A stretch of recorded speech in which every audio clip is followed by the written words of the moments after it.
Vous savez exactement de quoi vous avez peur. Vous savez exactement ce que vous évitez. Et vous devez prendre la décision de changer ça. La plupart des gens veulent une vie agréable, ou se contentent de ce qu'ils ont déjà fait. Ils se disent, je pourrais appuyer sur pause. Je pourrais appuyer sur pause, ça serait tellement bien, tellement bon, tellement gratifiant, tellement reposant. Mais il est hors de question que quelqu'un ici appuie sur pause, parce que nous devons devenir meilleurs.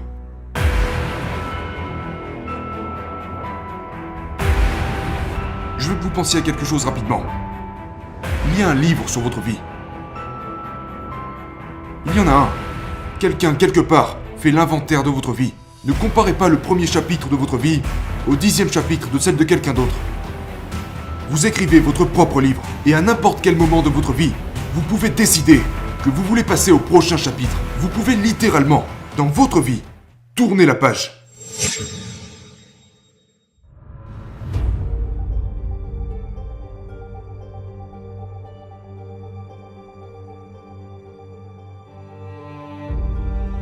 Combien d'entre vous ont des enfants? Levez la main.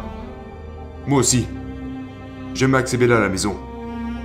Est-ce que vous avez remarqué, quand vous allez les voir jouer à leur match de championnat, et qu'il y a tous ces autres gamins sur le terrain, qui est-ce que vous regardez? Vous regardez les vôtres, presque comme si les autres enfants n'étaient pas là. J'aime bien les enfants, mais où sont les miens? Vous voyez ce que je veux dire? Ou quand vous allez à leur spectacle d'école. Au spectacle d'école de votre fille ou de votre fils, et tous les enfants sont là à chanter. Qui est-ce que vous regardez chanter du début à la fin? Vous regardez vos enfants. Vous les suivez, vous espérez que leur vie soit spéciale et géniale. Vous voulez qu'ils soient heureux, épanouis et confiants. Vous êtes d'accord? Dites oui. Je vais vous donner un secret. Vos enfants vous regardent exactement comme vous. Vos enfants vous regardent. Ils ne voient que vous. Ils ne regardent pas les autres parents. Ils ne regardent pas les autres gens. Ils vous regardent vous. Ils veulent que vous soyez heureux. Ils veulent que vous soyez spécial. Ils veulent que vous réalisiez vos rêves. Ils veulent ça pour vous. En fait, ils le veulent plus parce que ce que vous faites leur montre ce qu'ils peuvent faire. Donc vous avez une double responsabilité. Vous ne pouvez pas passer à côté de ça. Écoutez, vous ne pouvez pas aller voir vos enfants et leur dire qu'ils peuvent être tout ce qu'ils veulent. Parce que s'ils regardent réellement ce que vous faites, ils viendront vous demander « Papa, si je peux être tout ce que je veux, si je peux tout accomplir, comment se fait-il que tu ne le fais pas? Comment se fait-il que maman ne le fait pas ?» Ils pensent à vous, ils regardent ce que vous faites. Nous avons tous atteint un certain âge dans nos vies à partir duquel nous avons compris que nous aimions beaucoup nos parents, mais nous avons compris ce qu'ils sont. Bon, moyen, mauvais, vos enfants vont finir par comprendre ce que vous êtes. Ils vont grandir et comprendre. Peut-être que c'est déjà le cas. Et vous savez quoi? Si vous avez de la chance, ils changeront. Ils continueront de vous aimer, mais ils ne pourront pas être fiers de vous. Vos enfants auront des héros. Pourquoi l'un de leurs héros ne serait pas vous? Mais vous pouvez changer à tout moment. Vous pouvez inverser la tendance. Mais la vie ne vous donnera que ce que vous méritez. La vie vous donnera seulement les choses pour lesquelles vous vous battez. Je ne tolérerai pas cette vie plus longtemps. Cette vie est bien, mais pas suffisante pour ma famille. Cette vie est bien, mais pas suffisante pour ma grand-mère. Bien, mais pas suffisante pour mon grand-père. Pour mes parents, mes futurs enfants. Ma vie est bien, mais pas suffisante pour ma famille. Faites ce qu'il faut pour que vos enfants puissent se dire « Il a raison. Je peux faire ça. Je suis fort. Je suis spécial. Je suis né pour une raison. » J'espère vraiment que vous comprenez ça. La vie vous donnera seulement les choses pour lesquelles vous vous battez. Je vais vous parler de ce qu'il vous faut pour devenir un leader. Vous devez sentir et savoir que vous devez guider. Il ne s'agit pas d'attendre que les choses se passent devant vos yeux. Il y a des choses que vous devez savoir. Écoutez, personne ne fera quoi que ce soit pour vous. Vous devez connaître quelques règles. Vous devez prendre vos responsabilités pour votre propre vie. Personne ne vous doit rien, mais vous devez être prêt à tout donner pour les autres. Voilà ce que fait un leader. Il prend ses responsabilités et vous savez exactement ce que vous devez corriger chez vous. Vous savez exactement de quoi vous avez peur. Vous savez exactement ce que vous évitez. Et vous devez prendre la décision de changer ça. Vous savez exactement ce que c'est. Et personne d'autre n'est à blâmer que vous-même.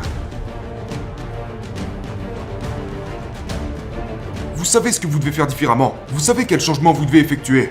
Et si vous faites ça, si vous arrêtez de vous mettre des bâtons dans les roues, vous pourrez gagner. Vous pourrez surmonter vos peurs. Peu importe ce que c'est pour vous. Vous savez exactement ce que c'est. Numéro 2. Vous devez vous battre. Oui, je suis d'accord avec l'idée que vous devez devenir numéro 1. Mais vous ferez mieux de commencer par chercher à devenir la meilleure version de vous-même. Le désir, la volonté de devenir meilleur.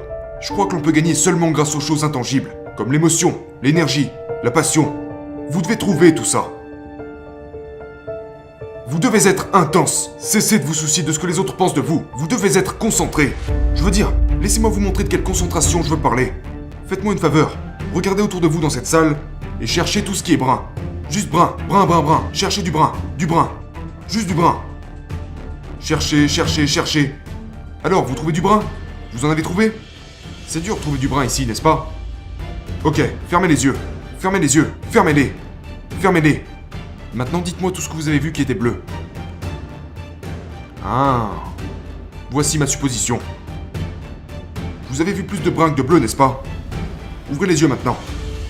Regardez à nouveau autour de vous et cherchez tout ce qui est bleu maintenant. Vous voyez plus de bleu cette fois? Parce que devinez quoi? Nous trouvons ce que nous cherchons. Nous filtrons tout le reste. Vous trouverez ce que vous cherchez, même si ça n'existe pas. Même si ce n'est pas encore là. Si vous cherchez le négatif, si vous cherchez les embûches, si vous cherchez les mauvaises choses, vous les trouverez, même si ce n'est pas censé être là. Mais si vous cherchez la victoire, à gagner, des gens qui changeront votre vie, des moments magiques, vous les trouverez si vous les cherchez. J'ai toujours cherché des mentors, j'ai toujours cherché des gens pour me guider, m'aider à me développer. Et devinez quoi? Je les ai trouvés parce que je les ai cherchés.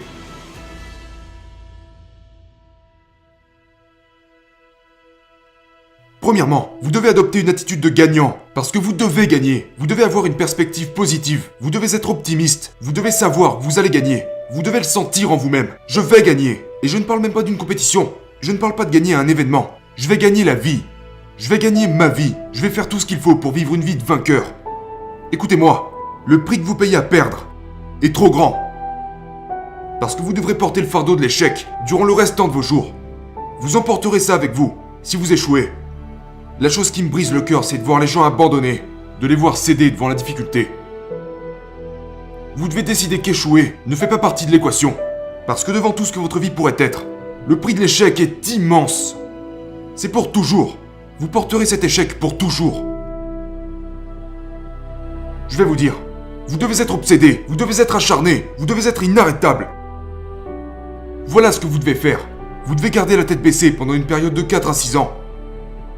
Et pendant cette période de 4 à 6 ans, vous devez être meilleur que vous ne l'avez jamais été.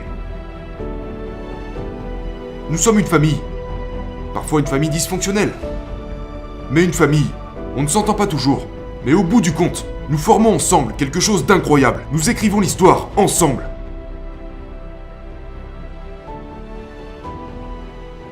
La première chose qui vous empêchera de réaliser vos rêves, c'est le manque de confiance et de foi. Le manque de conviction vous volera vos rêves. Vous devez savoir que vous allez gagner. Vous devez y croire. Ne cédez pas devant le manque de croyance ou le manque de confiance. Encore une fois, peu importe où vous en êtes aujourd'hui, vous êtes né pour faire quelque chose de grand. Vous êtes spécial. Vous êtes fait à l'image de Dieu. Quelque chose d'incroyable est censé vous arriver. Et pour ceux qui ont déjà vécu des choses incroyables, allez chercher quelque chose d'encore plus incroyable. La deuxième chose qui tentera de voler vos rêves, c'est les échecs et les embûches. Les découragements, les rejets, les échecs. Tout ça va arriver. Vous devez vous y préparer.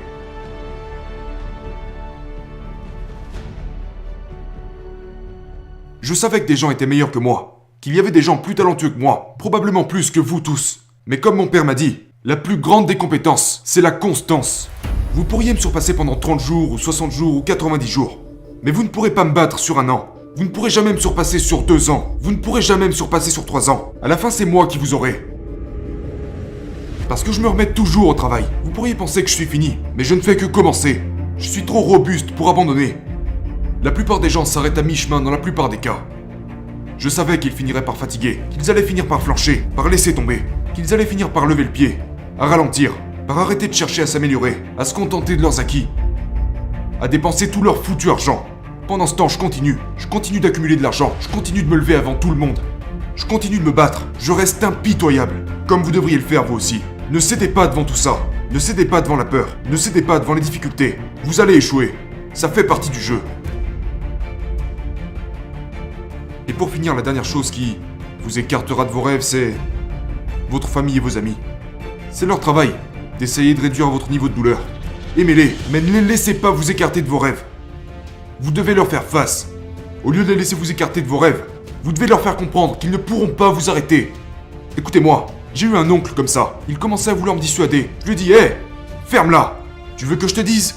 Tu n'as aucune idée de quoi tu parles. Tu perds ton temps. Tu commences à me gonfler. Et si tu veux continuer à me parler, assure-toi de ne plus jamais me dire un truc comme ça. Faites ça. Dites-leur. Faites-leur savoir. Ok? Faites-leur savoir.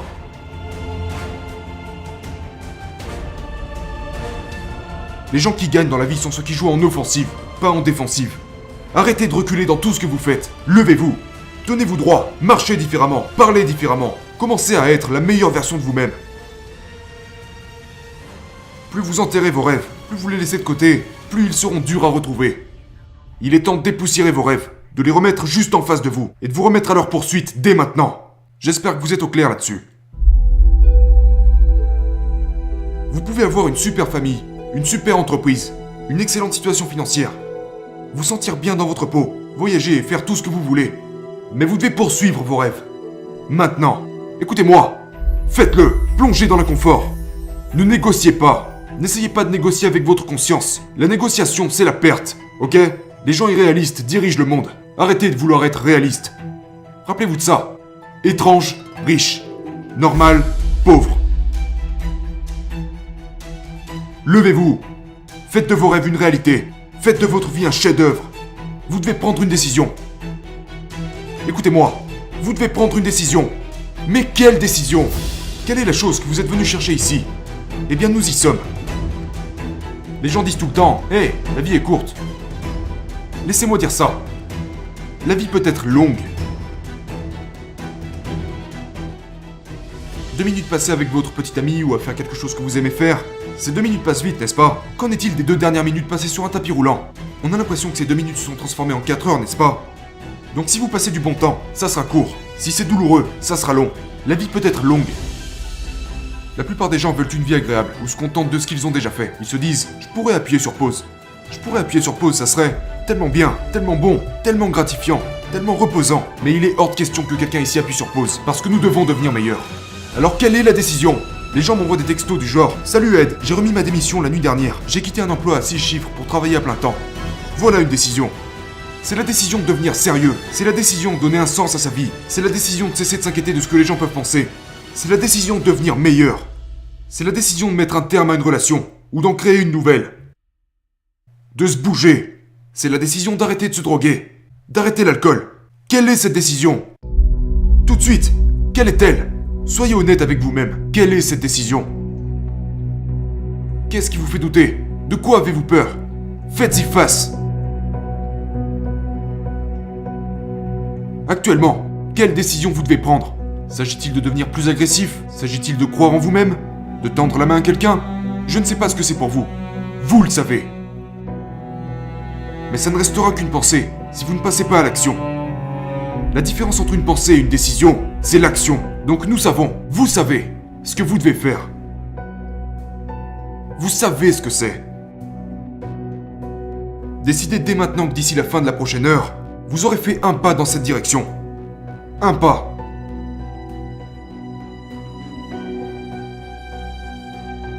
Je veux que vous pensiez à quelque chose rapidement. Il y a un livre sur votre vie. Il y en a un. Quelqu'un, quelque part, fait l'inventaire de votre vie. Ne comparez pas le premier chapitre de votre vie au 10e chapitre de celle de quelqu'un d'autre.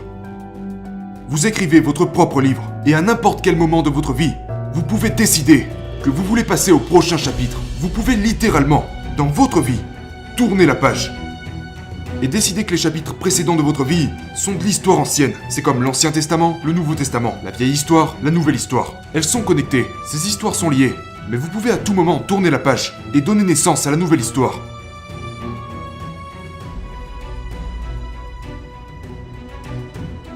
Vous devez le décider maintenant.